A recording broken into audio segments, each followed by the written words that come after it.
today we have delivered the 200,000th book. They call themselves the BookWormAngels, and today they delivered their 200,000th book to a Chicago public school.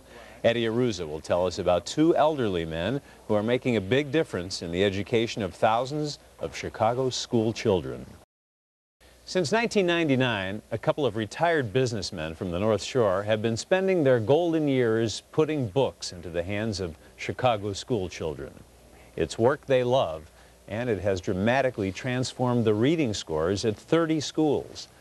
As Eddie Aruza tells us, today was a milestone for the pair and for Chicago public school students.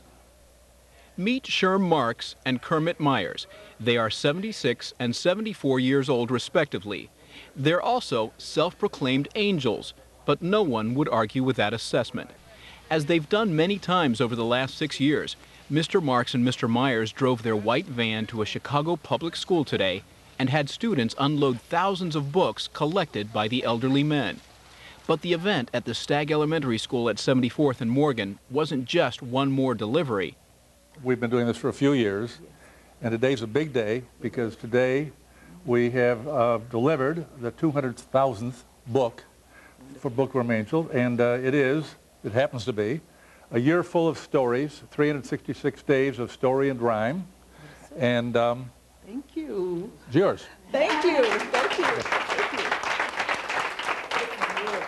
you. Since 1999, Myers and Marks have been at the helm of the BookWormAngels, a project to deliver free books to Chicago's most underperforming schools.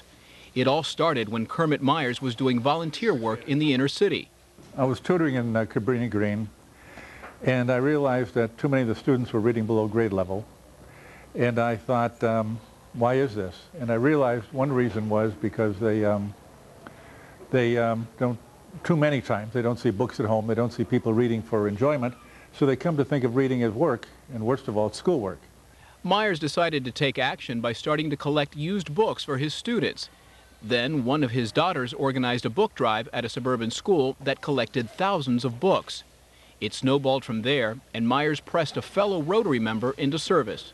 The way it sounded to me, this was just something that happened. They needed some help, and that would be it. And then there was another pickup, and then I raised my hand again, and then there was another. And I thought, what's going on? That's 2 years ago. I cannot tell you now how many schools I've been to. It is a blur. The angelic pair now get their books mainly from suburban school drives, where they say there's often a glut of used books. At first, Myers says principals were skeptical when the pair would show up at a school wanting to donate thousands of books. But eventually word spread that it was all legitimate with no strings attached. So far, the BookWormAngels have provided books to 30 Chicago public schools, but they have a very ambitious goal. They want to reach all 150 schools where the vast majority of students are reading below grade level. To do that, they'll need to collect nearly 1 million more books. In the 6 collar counties around Chicago, I figured out there's around 1,200 schools, maybe even more. I don't think I was counting high schools. And if 1 out of 3 schools says yes, and if the schools that say yes to do a book drive give us 1,500 books, I can't remember the numbers now, but it gets darn close to being able to satisfy our needs. As they delivered book number 200,000 today, the Angels can proudly boast of having made a big difference. Overall, the Chicago school system had a 5% rise in reading scores last year.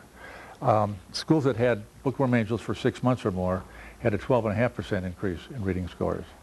And that's pretty impressive.